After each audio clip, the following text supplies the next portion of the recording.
Good afternoon, everyone. Thank you so much for joining us. It might be your lunchtime or breakfast time or dinner time. I think all three are represented by the panelists here. My name is Alex Cooley. I'm professor of political science at Barnard College and the current director of the Harriman Institute at Columbia University for the study of Russia, Eurasia, and Eastern Europe. And it's just a great pleasure to welcome everyone for this moderated book talk event today. And we are celebrating the U.S. publication, recent U.S. publication of Putin's People by Catherine Belton, how the KGB took back Russia and then took on the West. Today's event will feature Catherine and will also feature our own Tim Frye. And Tim is the Marshall Shulman Professor of Post-Soviet Politics in the Department of Political Science at Columbia University, my predecessor here at the Harriman Institute, and also has just completed a book manuscript himself entitled Weak Strong Men, The Limits of Power in Putin's Russia, which will be forthcoming from Princeton University Press. The format for today is Catherine will open with a few words, summing up some of her motivations, some of the main arguments of the book. Tim will engage with her in some moderated discussion, and then we will open it up for audience questions. Those of you following us on Zoom can send questions via the Q&A tab on your Zoom. Those of you via YouTube Live can send questions via the chat, and those will be relayed to us. We will try to get to as many questions as possible. We might bundle some of them. I apologize in advance if we can't answer your particular question. But our time is limited. So just by way of introduction, our speaker today, Catherine Belton, is an investigative correspondent for Reuters. She worked from 2007 to 2013 as the Moscow correspondent of Financial Times, and in 2016 as the newspaper's legal correspondent. She has also previously reported on Russia for the Moscow Times at Business Week, and she was shortlisted for the Business Journalist of the Year at the British Press Awards. And something tells me she will actually, if not be shortlisted, and will actually win numerous awards for this book coming out too. So she lives in London, Tim is in Plymouth, I am in Seattle, but let's get to it. Catherine, thank you so much for joining us, and congratulations again on what's just a remarkable achievement in Putin's People. Thank you so much for inviting me. It's really great to have the chance to chat to you about it. I'm really grateful. Thank you. And yes, I did begin working on this book a very long time ago. In fact, when I was still at the Financial Times, it was a long time ago. It was before Ukraine, before any of the events that we've seen rock the US political world. And really, partly one of the motivations was that I wanted to continue writing about Russia, and the FT wanted me to return to London and become a good corporate journalist citizen. But mainly it was because I felt that we didn't really understand what had happened at the Soviet fall, what had really happened with the Russian security services, and had they really folded. And the first ideas I began sort of thinking about this was really when I was sort of spending time and interviewing a Russian tycoon named Suleiman Kerimov and spending time with his associates. And he was a very intriguing oligarch. He'd made all his money, or most of his money, during the Putin era. And he'd done so through receiving billions of dollars in loans from a Russian state bank. He'd invested the money back into the bank, which just happened to be undergoing a soaring share price at the time. And also he'd invested into the state gas giant Gazprom. And he made enormous wealth this way. He made $21 billion in paper money. And then he invested a large chunk of it into the Western banking system. And he'd built up substantial stakes in the likes of Deutsche Bank, Credit Suisse, Morgan Stanley, Lehman Brothers, all before the financial crash of 2008. And this was all at the same time as the Western bankers working with him, and some Russian bankers too, were sort of quite openly saying, we're not sure whether Mr. Karimov is actually a front for the Kremlin. And I did report this in the FT magazine a while ago.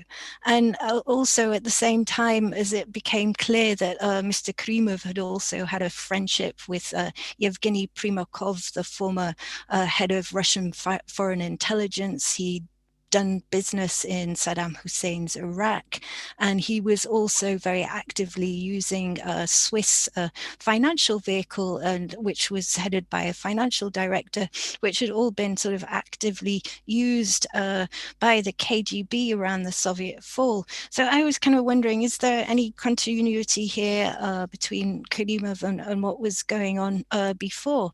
And I began sort of trying to understand what happened when the Soviet Union collapsed. And it just sort of seemed to me that there were a lot of unanswered questions. There was so much tumult at the time that obviously sort of things were changing so fast. A lot of things got lost by the wayside. And could it really be the case that the Russian security services had just folded and gone bust after so many decades of struggle against the imperialist West? Most Russians I know are very stubborn, they're very proud. It didn't seem to me to be actually conceivable that they would have all just given up and joined the consumerist rush, even though that was a nice thing to do. So, I began from this premise, and the answers I found, of course, weren't black and white, but in the many shades of grey. There were archives, there were reports, which indeed did indicate that the KGB had been sort of funneling assets out of the country before the Soviet fall. They knew that sort of the time was limited, and indeed they were sort of helping prompt the move to the market economy themselves, because they knew that under sort of communist planned economy that they weren't able to compete against the West. So you could see these signs. I also had several breakthroughs. I had a very helpful conversation with a former chairman of Kroll investigative agency who'd been hired by the Russian government to find out what happened to the Communist Party wealth. He told me that was actually an entire exercise was a fig leaf, that the Russian government hadn't given them access to any information. It was just designed to show that they were doing something when actually they were not. And he also pointed me in the direction of a very interesting ex-KGB operative who happened to work in a very small bank in Switzerland, Lugano, who'd been at the heart of some of these operations, and in fact had worked with Putin in St. Petersburg on the oil for food scheme. And he told me that rather than that scheme, which is well known by now, Putin was handing out licenses worth $92 million, if not more, to a small bunch of cronies who were meant to swap the licenses for raw materials for food, which never appeared. It looked like kleptocracy, that they'd stolen everything. But in fact, this former KGB operative told me that they'd been using the money to continue to fund some of the intermediaries that the KGB had used to fund influence operations in the past. And indeed, sort of rather than the KGB sort of exploding and going bust, it had been split into 4 different agencies. Many did resign, but the people were very actively trying to preserve fragments of networks. They were trying to do what they could to keep their operations running. And indeed, as Vladimir Yakunin told me, Putin's close KGB ally from St. Petersburg, he said these traditions of cooperation and communication remained. And then when they did make it back to power in 2000, they'd been sort of, these sort of ex-security services people had been very much biding their time, sort of hanging back in the shadows. They did manage to use the financial crisis of 98 to their advantage and come back to power.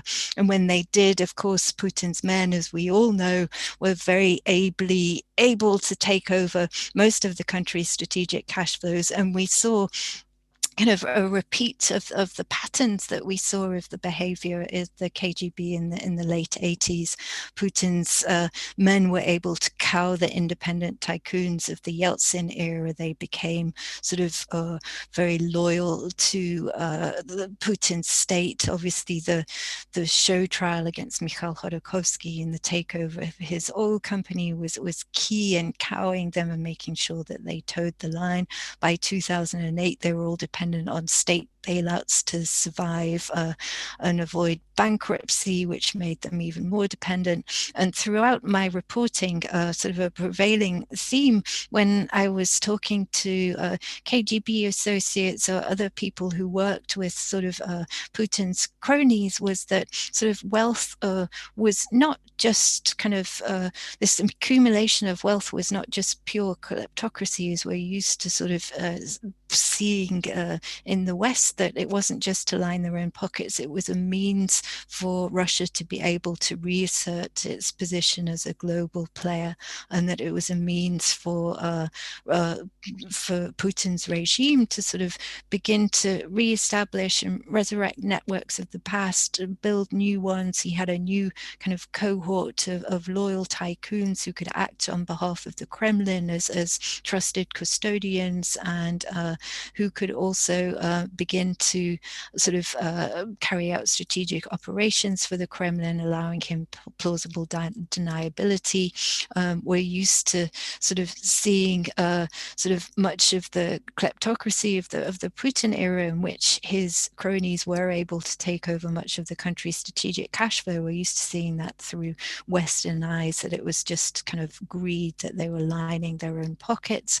But in fact, in Russian understanding, sort of wealth means power, and it also is a means, once you've accumulated it, especially when through numerous offshore structures abroad that are pretty much untraceable, you can also use it as a means to divide and disrupt and undermine and corrupt politicians in the West. And indeed, this is what sort of KGB operatives had done in Soviet times, but now Russia has successfully made the transfer to a market economy, has billions of dollars more under its command, and Russia is very kind of deeply integrated into the world economy by now, so it's much easier for them to kind of conduct these activities than it was in the past. So this is kind of how it all began. And as I was reporting, even in 2014, 2015, you could see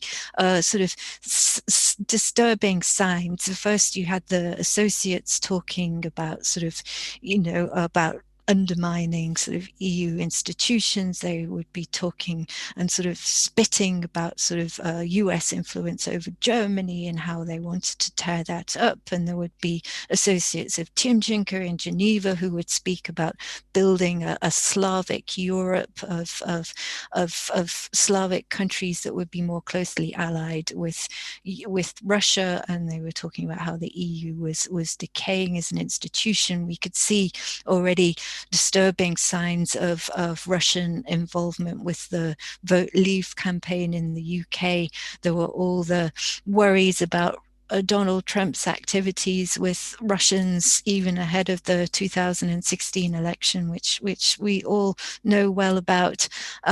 So, it was a kind of a perfect storm of kind of going on. And, I had so much rich material to work with. I was very lucky to be able to have the time and the luxury to report it. But really, I wanted to sort of tell the Russian side to these events, the Russian kind of story, because obviously there have been a lot of books in the US sort of speaking to US officials about kind of the Russian interference in the 2016 election and so on. But really, this is Russia's story. It's about the reassertion of power by a certain clan of KGB men who appropriated Russia's wealth, not just to kind of boost their own standing and live in luxury because they believed they deserved it, because they'd saved Russia from collapse and they were restoring its power, but also to kind of begin to disrupt and undermine institutions in the West.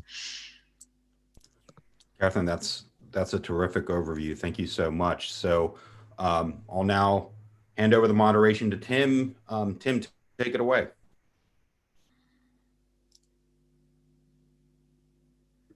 Tim, you got to unmute. This is not my first Zoom call. Sorry. This is Zoom bingo, Tim.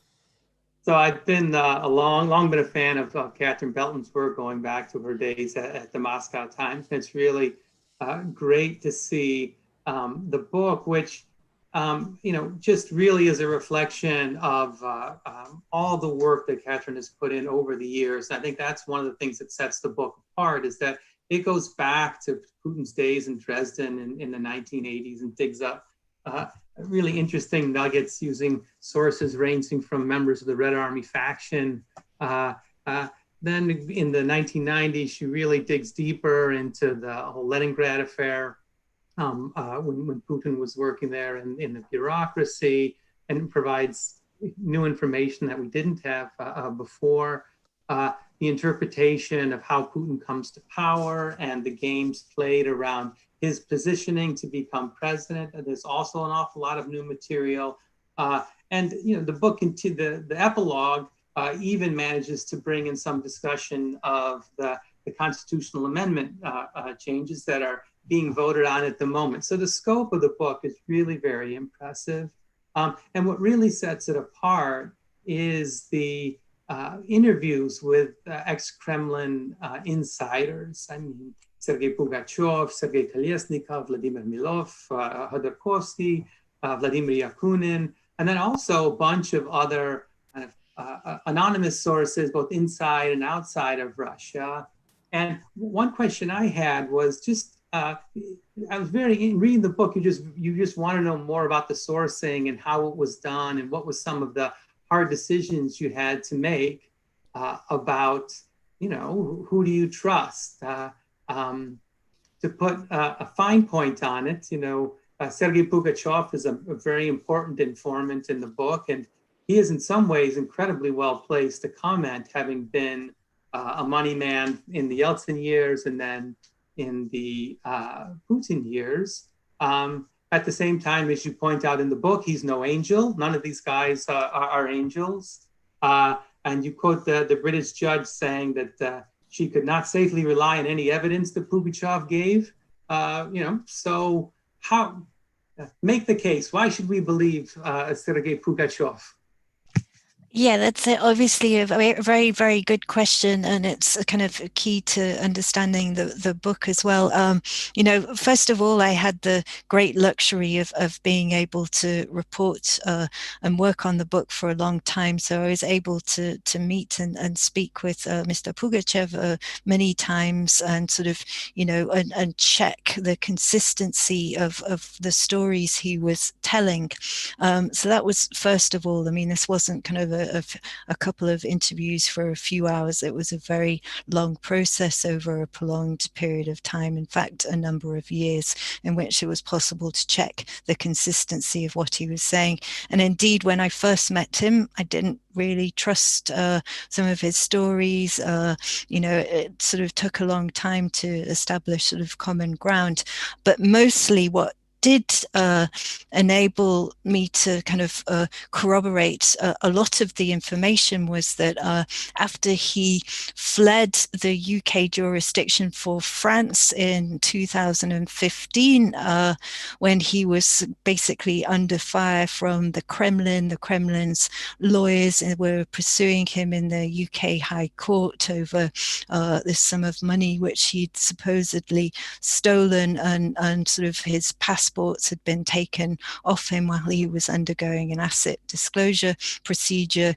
He feared that the UK government might even sort of respond to a Russian extradition request. He didn't have cash to pay bail, so he essentially did a runner, and he broke a UK court order requiring him to remain in the country, and he fled to France, where he has citizenship, which meant that he could not be extradited to Russia.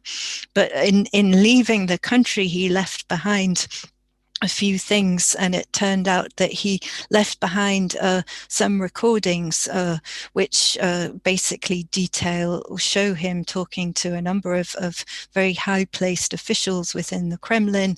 It's very easy to establish kind of what level of people he was dealing with.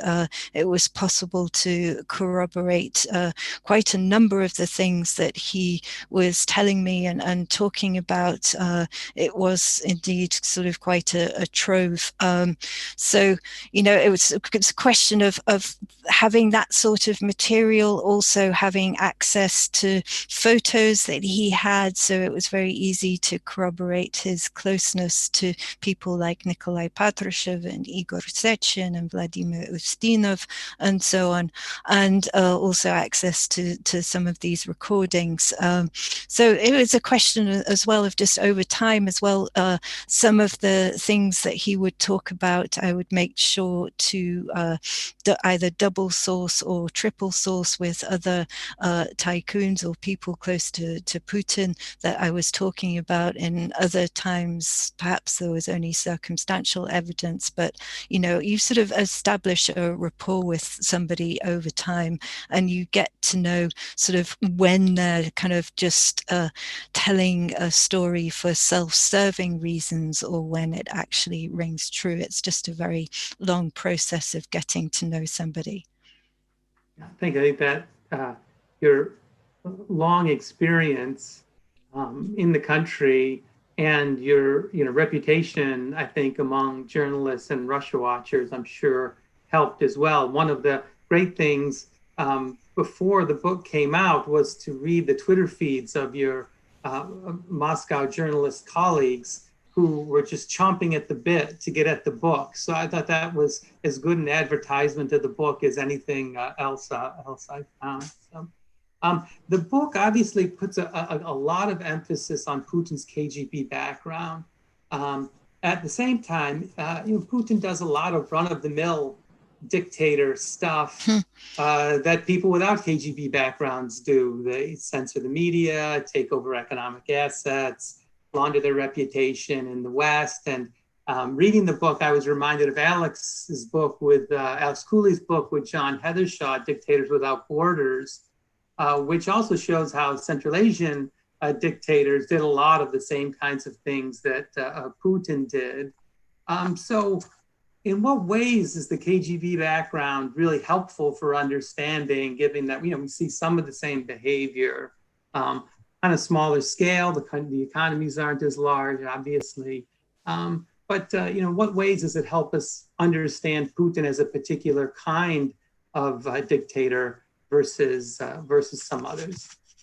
Yeah, I think it really helps us understand his mindset and the mindset of the people around him with whom he does rule the country, because it is a collective, and he's sort of one of them. He is the front man, but he's not always the one sort of taking the decisions. They might take decisions collectively, and it kind of just helps us understand where they're coming from and why they would take such actions, because I think the kind of mindset was very much forged in the late 80s when the Soviet Union was collapsing. I think they have these Cold War reflexes still. I think Putin, he has had a number of experiences. He worked with St. Petersburg's Democratic leader Anatoly Sobchak in the early 90s, and then in Yeltsin's Kremlin. So perhaps at the beginning of his presidency, he might have had sort of more leanings towards cooperation with the West, and he did embark on a series of more liberal reforms in the economy. But I think as well, what we must kind of keep in mind is that as he believed he was making overtures to the West, such as allowing the US troops to use Central Asia as a transit corridor during the sort of Afghan operations after September the 11th, when he's quite a transactional person. He was expecting kind of overtures in return, sort of a new carve up of the world that in which sort of Russia would be allowed its sphere of interests perhaps in return. And when this wasn't reciprocated, and instead the US continued to walk out unilaterally from the anti-ballistic missile treaty, and when NATO was continuing its march eastward, I think basically the thinking and the mindset of the KGB men around him prevailed, and they kind of sort of won the battle for Vladimir Putin's soul in a way. And also, I think it's a creeping process. I probably, he did like to say he was a reluctant leader at the beginning, and probably personally he was sort of landed with it, but there were sort of KG men around him egging him on, and they were also egging him on to begin sort of picking off the independent oil tycoons like Mikhail Khodorkovsky. And he, of course, Khodorkovsky did pose a political challenge to Putin's regime. Khodorkovsky wanted to sell control of his oil company to the US. He wanted to build independent pipelines from the state, which was an important lever of Russian state policy and of control over the energy sector. And he was also funding opposition politicians. So it was a very easy case to make to pick him off. And as they did so, it was kind of, they got a taste for it. It was a taste for blood, but it was also, it allowed them to, one, line their pockets, but it also allowed them to reassert control over strategic cash flows and begin to kind of funnel money to their own allies, who very often also had KGB backgrounds. And it was just this process of evolution as sort of the West was kind of ignoring Russia. It didn't see it as important anymore, that the Cold War was over. Russia was quite a weak economy, and in fact sort of the corruption that was going on, and in fact only weakened it further. And it wasn't sort of really seen as something that could ever be used against the West, that this takeover by Putin's men of the cash flow could eventually be turned against the West, that the corruption could become a lever to undermine the West. And I think that was a kind of an oversight in a way, but it was an evolution in an evolutionary process, because I don't think they necessarily intended to do this, but it became something that developed because it was how they knew to operate. Because Putin and his KGB cronies, they're not economic managers, they're not economists, they don't really know how to develop the economy apart from to use it as a way of shoring up and preserving their own power, and then sort of as a cushion of cash to project Kremlin power abroad. And as was one ex-Russian government minister put it to me, he said, look, well, this is what happens when you have these KGB men in power. All they know how to do is conduct black operations, but the economy is in a dead end. They don't know how to develop it. Yeah, I think the epilogue of the book strikes a somewhat different tone than the rest of the book. The previous chapters have Putin and his men running roughshod over anybody who gets in their way, expanding their footprint into Europe, buying up big chunks of Manhattan and Mayfair. In the epilogue, though, you're much more cautious and emphasize, doubts about the sustainability of the system. Can you talk a little bit about whether or not that's the right read of the epilogue, and what do you think is driving the unsustainability of the system now versus several years ago or several years before that? Why now? Yeah, I think, well, I mean, Putin has had a run of incredible luck really throughout his 20-year presidency. I mean, the first 8 years he was blessed by surging oil prices, which really did allow him to not only kind of stabilize the economy, but also fill the coffers and sort of the amount of cash that he had at his command. And then obviously financial crash came in 2008, but those prices rebounded pretty quickly. Sort of there was the interim of Medvedev, and then sort of the economic miracle of high oil prices was running out, but he sort of pulled the Crimea card from out of his sleeve and was able to sort of bank on very high popularity ratings over his gambit there, because it really did sort of speak to kind of Russia's nostalgia for being an imperial power and standing up against the West and restoring territories and so on. It was, I mean, we all know how popular that was. But now it really does seem that they're running out of ideas. Of course, yes, they have huge amounts of cash at their command. I think the Russian people can see the amounts of money that's being spent on sort of foreign operations in Syria and on other adventures. There's sort of more and more kind of export loans have been made to Venezuela in the past and to other sort of allies of Russia. But at the same time, we saw this kind of first stirring of protest just over a year ago, when sort of Putin announced that sort of he was raising the pension age, and people began thinking, hang on, you know, Putin had always had this sort of pact with the population that you know, their lives and their living standards were first rapidly improving and then only steadily improving, and well, he could sort of do what he wanted sort of with the strategic part of the economy.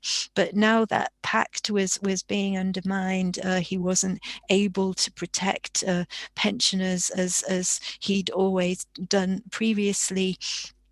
And now we're kind of facing this situation where not only is there next to nothing economic growth because they've run out, because most businessmen are scared to invest because his security agencies have carte blanche to go after anyone they want. So most people aren't really investing.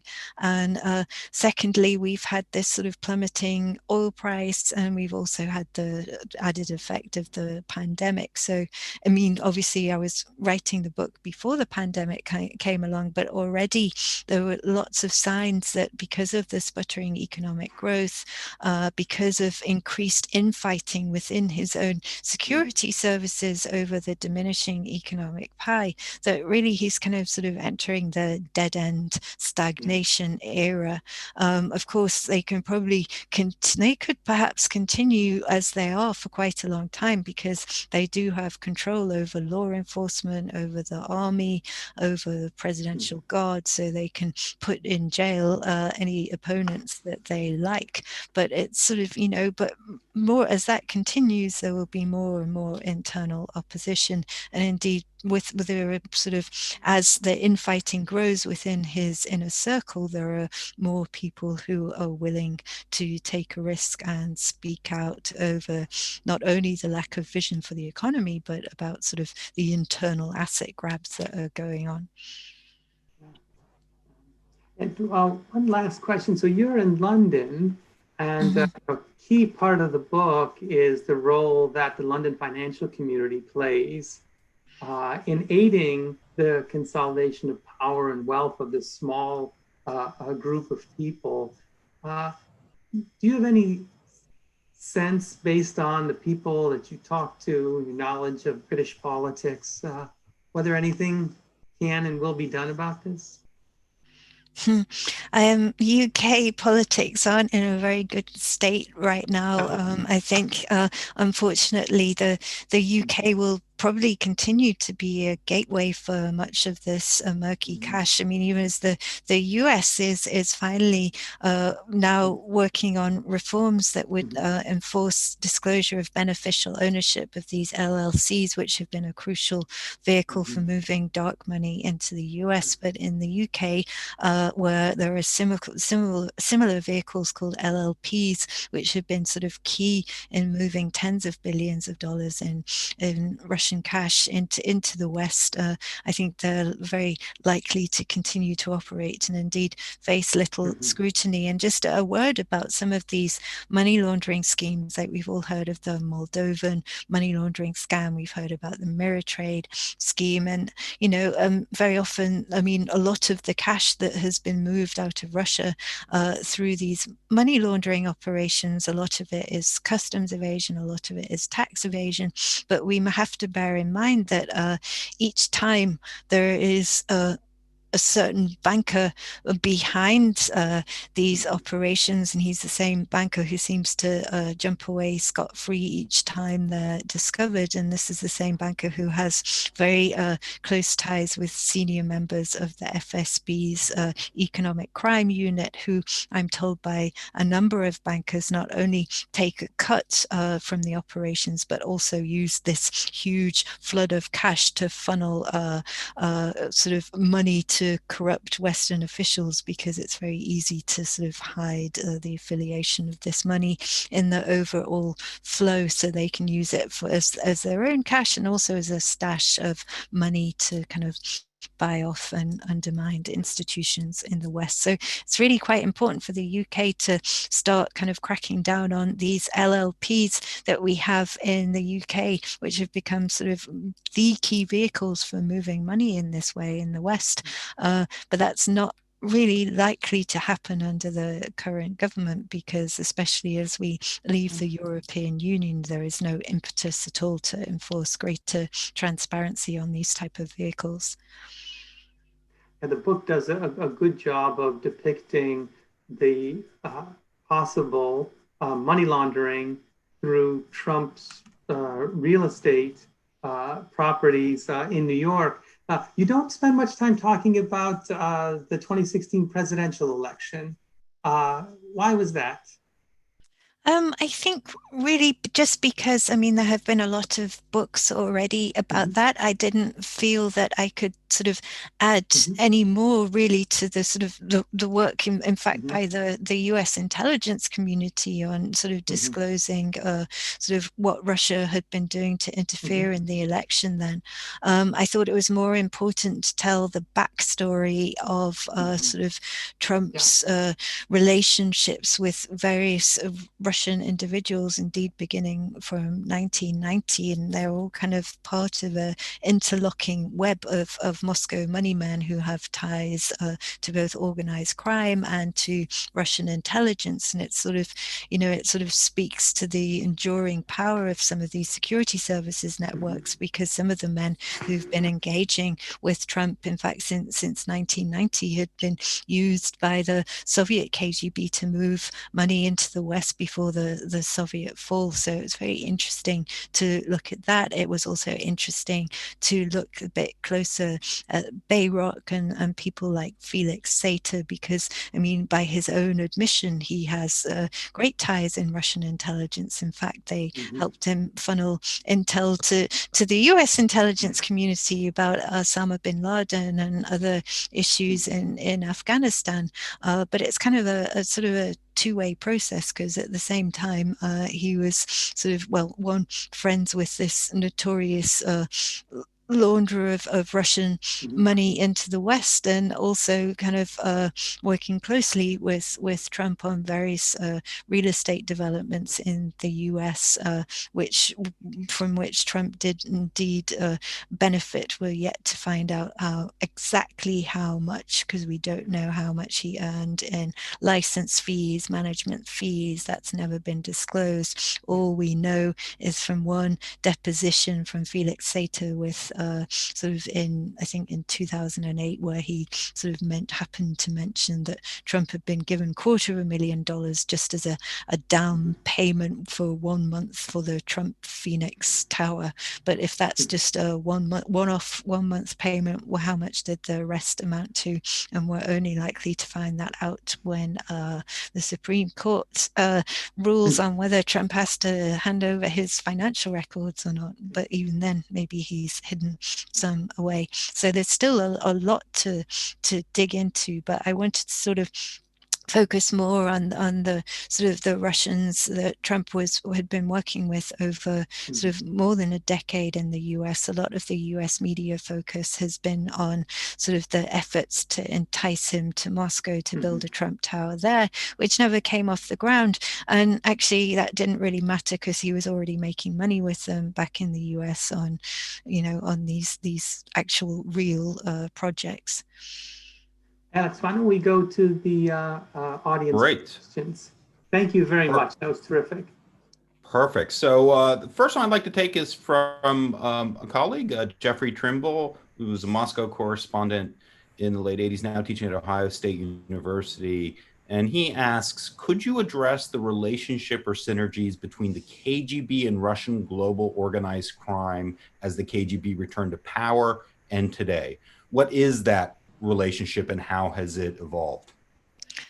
Yeah, that's a great question. I think we can see from archives and other intelligence reports that the sort of organized crime became a sort of key vehicle for the KGB to move money into the West from the 80s onwards. I think that I was told by one former KGB officer that the Soviet intelligence services had always envied the diaspora of the Chinese and the Israeli state, that they could see that these governments had sort of a ready network of kind of allies they could turn to in foreign countries, and Soviet Union didn't have that. But there was a wave of emigration in the 70s and 80s, and through which sort of many operators turned out to be organized crime. And I think the KGB had a long tradition of working with organized crime. Also, since the 70s, they were kind of the foot soldiers for the KGB.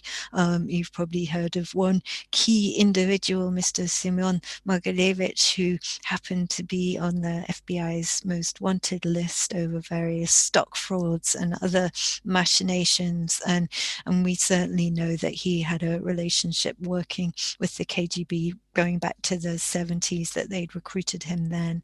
And indeed, one of his associates said that essentially he's the criminal arm of the Russian state, that he's been a key funnel for kind of Soviet KGB money and then Russian intelligence money going into the West for decades. So, I mean, obviously that's important, and sort of Putin's own operations in St. Petersburg, we see these connections quite clearly. Sort of when he was deputy mayor, I think he began in standoff with St. Petersburg most powerful mafia group, the Tambov organized crime group. In those days, it was very important to have access and control over St. Petersburg's seaport. It was the key gateway to the West. All the oil exports went out through there. It was really kind of St. Petersburg's most strategic asset. But obviously in the chaos and collapse of that time, there were a lot of infighting over the port, over its oil terminal. And indeed, in the beginning, sort of when Putin was trying to build his own oil terminal for him and for Gennady Timchenko, he was sort of in such a steep conflict with the organized crime guys that he had to transport his daughters to Germany to keep them safe. But in the end, they found a working relationship. I think in the end, Putin was ready to work quite closely with the Tambov organized crime group. There were intermediaries were found that had always sort of worked quite closely with the KGB and with the Tambov group, and an accommodation was found. And in fact, that's what one Moscow ex-KGB officer told me, that sort of he believed that this is what distinguished the St. Petersburg KGB officers from the more elite Moscow group. He said he would never have gone into business with organized crime, whereas the St. Petersburg ex-security services people were so power hungry that they were ready to do anything just to kind of achieve power and to take control over strategic assets, that these were the people who were the most ruthless and would stop at nothing.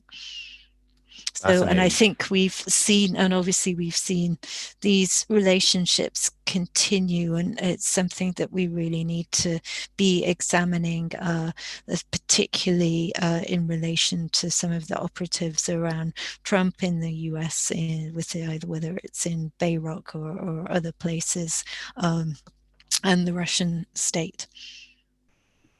Now I want to change focus a bit. So a question from an anonymous attendee that I find quite interesting. Mm-hmm. Do you think your gender had any impact on your investigating and reporting? Did powerful men treat you like a woman, for instance? And if so, did it work to your advantage or your disadvantage? Probably, maybe it can help because they're less, obviously less intimidated by me. They might be more willing to share kind of information. I don't look very threatening, and I don't intend to be threatening. So, and obviously, and it's also just easier in general when you're working on a book to just get to know people. There's no time pressure, there's no deadline, there's no immediate article appearing the next day. So really, it's a wonderful luxury. You can really get to know your sources, and they do grow to trust you. And maybe sometimes they do also forget that one day you'll publish because I didn't publish anything for a very long time while I was working on this. So it becomes a sort of just a process of growing relationships, really. Great. Now I want to bundle a couple of questions from Patrick Blackburn, and also a question from Lexiaz, and taking us more to sort of some current developments in light of your book's argument and some of your findings. So Patrick asks about the news that Putin has paid a bounty to the Taliban for the heads of U.S. soldiers.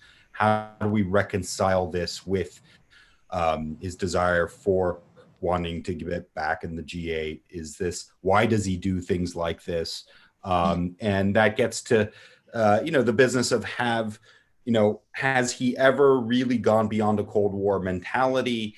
Or is this something, because you mentioned wanting to reach out for the West, what would then you consider to be the main markers that put him back into this sort of confrontational mode?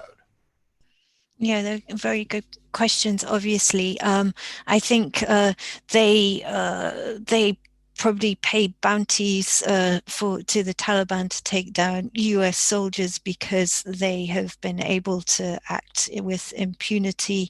Obviously, I think they're trying to get back into the G8 because they see Trump as an avenue for doing so, because so far he's been encouraging that situation, whereas I think any other US leader who is examining this type of intelligence would immediately nix any such prospects. So obviously with Trump, we're dealing with just a different animal from the normal rational one we'd expect. So I think, I think the Russians have been playing quite a sort of a double game in Afghanistan for quite some time, and they have done so through kind of organized crime allies who do have quite a deep reach into the Northern Alliance, and with the Taliban, and these are organized crime associates who also have worked closely with foreign intelligence in the past. So, it's because Putin, he hadn't been able to achieve recognition from the West as the leader who restored Russia's stability. His calls for respect and attention weren't really heard, and we saw the culmination of that frustration already in 2007 when he gave his speech to the Munich annual security meeting, where he was basically railing against the West for ignoring Russia's concerns over the new missile defense shield on its borders, over the continued eastward expansion of NATO. And really, he said, look, guys, in the West, there are these fast emerging economies. There's Russia, there's China, there's India. You better watch out. But of course, the response that he got then was sort of Robert Gates sort of sighing and saying, oh, we already had one Cold War, thank you very much. We don't need another one, which perhaps is a natural reaction. But I think it just made Putin and his security men kind of more intent on disruption. I think President Obama, he once described Putin as like the bored schoolboy at the back of the class, kind of pulling of face. But I think as gradually as time went on and more he was ignored, he graduated from being the bored schoolboy to the one kind of actually causing trouble, because again, this sort of stems back to how they operated in the 80s. They weren't able to sort of compete on a parity level economically or militarily, but what they were were able to do was to disrupt through active measures, through disinformation, through other sort of meddlings, political assassinations, and so on. And so we just see them returning to the same methods, only it's kind of much, much more magnified now because they have so much more money at their command. So I'd now like to bundle a couple of questions about the current crisis and how it might affect this relationship that Putin has with his power base and the security services. So the first is from Colette Shulman, a member of our Community and National Advisory Committee, who asks about, now that Putin has rebuilt the Russian state and restored its place to the world, how much does he actually care about what's going on in the regions now? And with COVID, the center left the regions to governors to fend for themselves, not unlike what happened here.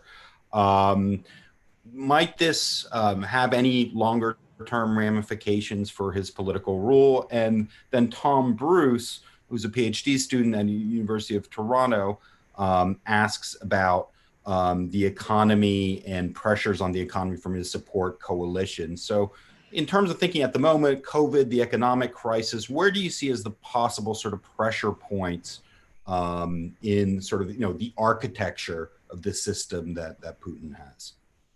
Yeah, these are great questions. And yes, it kind of goes to the heart of the issues that he's facing now. I mean, again, he's not a very good sort of economic manager, or he's not actually very good at dealing with crises. He tends to withdraw and sort of try to let his underlings kind of run the show. And that's what we've seen during the pandemic. He's left the day-to-day handling either to his government or to the regional leaders. And I think some of them kind of feel a bit left by the wayside. We might see kind of some more opposition from regional leaders. We've seen some very, very slight indication of that, in that some regional leaders declined to hold the Victory Day parade because the infection rates were too high. It's not usual, perhaps, to see regional leaders not toe the Kremlin line, but I presume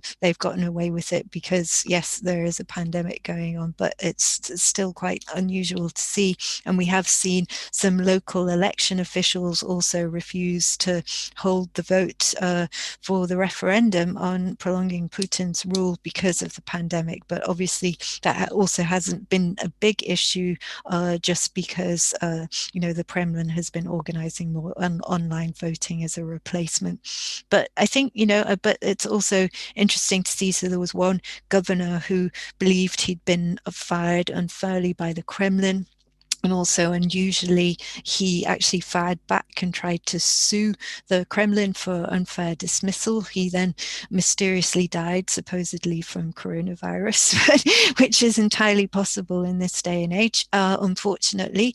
But we sort of see the kind of the stirrings of dissent and perhaps some cracks in the kind of the sort of in his support, because the way that he has run the country is sort of this great myth of his vertical of power, but essentially through establishing so much control of the political system and eradicating any meaningful political opposition, it means that everyone who's in a position of power at the moment is there because of their loyalty and not because they're actually very good at running things. And so we've seen kind of cracks in the system because regional leaders haven't been dispersing sort of government funds to health workers on time because they didn't want to be accused of doing something wrong. And you kind of see all these sort of repeats of the kind of Soviet era mistakes that are kind of perpetuating themselves in the system through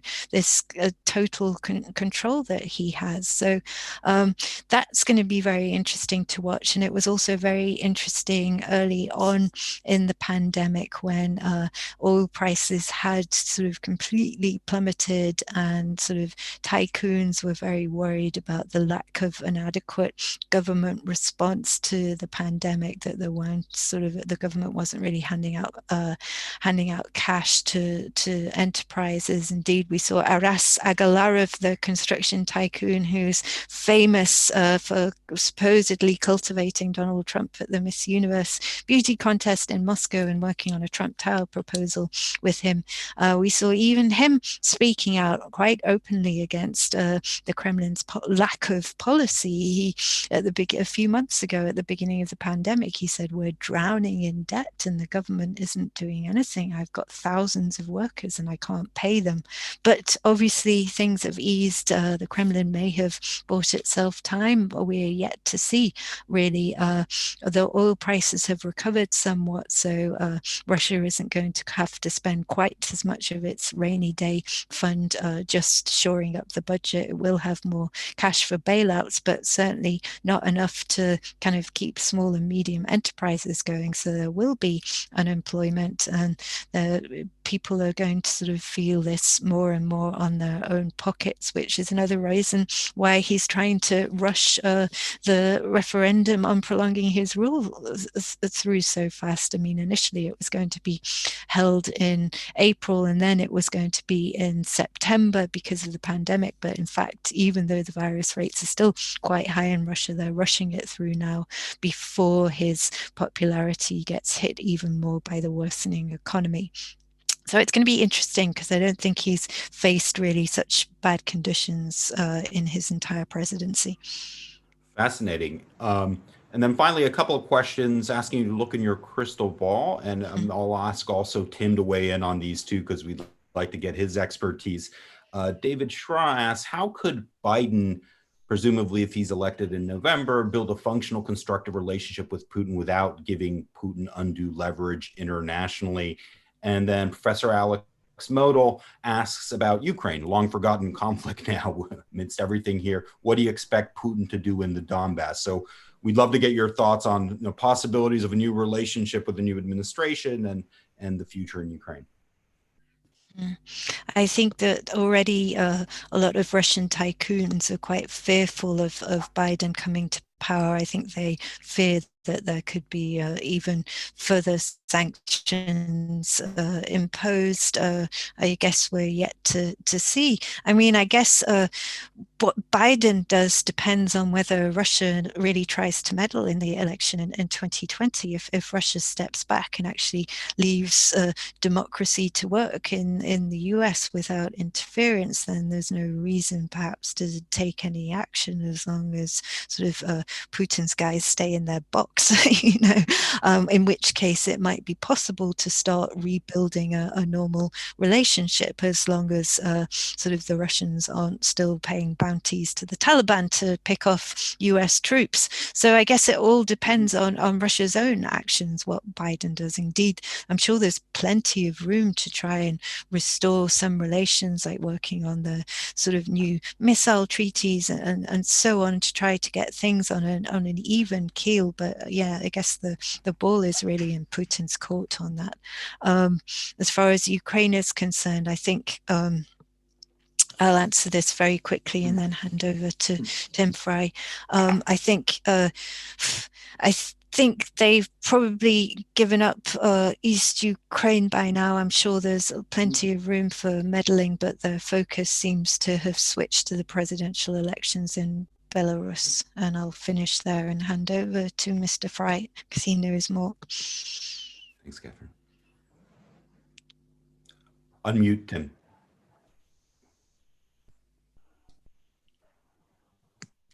Yeah, thanks. I think, should Biden win, and the polls suggest that, on the one hand, there are things that he can do, such as military-to-military cooperation, where he might be able to get sufficient buy-in on the US side. And that might be attractive to the Russians as a way to, satisfy in part the desire to be seen as an equal dealing with national security issues as a first step towards getting the relationship back on some even keel. I think the Russians have benefited tremendously from having President Trump's policy be so uncoordinated, where we have one policy coming from the White House, one policy coming from Congress, and a Biden administration would at least have the opportunity for the U.S. to speak with one voice. And, to the extent that Putin would respect a strong response from Biden, I think that also creates some opportunities for Putin that with Mr. Trump, you just don't know what you're going to get. And I imagine that there are some in the Kremlin that find that very difficult to deal with. And on Ukraine, yes, I agree that Eastern Ukraine just seems to be a sinkhole for the Kremlin. There's very little that they get out of it domestically. If you look at the public opinion polls on attitudes towards Russian involvement in Ukraine outside of Crimea, there's never been very much support for it. So it is kind of something that has a lot of costs for the Kremlin and not a lot of upside. And I do think the Belarusian Belarus is somewhere where we should be paying a lot of attention. On the one hand, I'm always skeptical, given that since 1995, I've been told that there's an imminent reunification between Belarus and Russia, and at some point it may happen. At the same time, we should recognize that even as Belarus has been so dependent on the Russian economy, Lukashenko has still been a difficult character for Moscow to deal with. So it does give some indication of the limits of Kremlin power, that even Belarus, which is hard to imagine a more dependent and country with more cultural affinity with Russia, and even there, Lukashenko has been able to cause a number of headaches. Well, that seems like a great place to end. All eyes on Minsk. And in the meantime, everyone should buy a copy of Putin's People too, and see the just the remarkable background to so many episodes that we thought were familiar, but Catherine does a wonderful job of fleshing out what was going on behind the scenes and also transnationally. Catherine, thank you so much for joining us today. Good luck with the book and your other speaking engagements. Tim, thank you for joining us. Thanks to the audience over Zoom and YouTube. Sorry we couldn't take all of your questions, but please do join us again starting next week, where we will have an event July 8th in partnership with the Jordan Center and NYU on how COVID has impacted Russian civil society. So hope to see you again next week. In the meantime, stay safe and thanks again. Bye-bye. Thanks so much. Thank you. Thank you very much. Thanks. Thanks.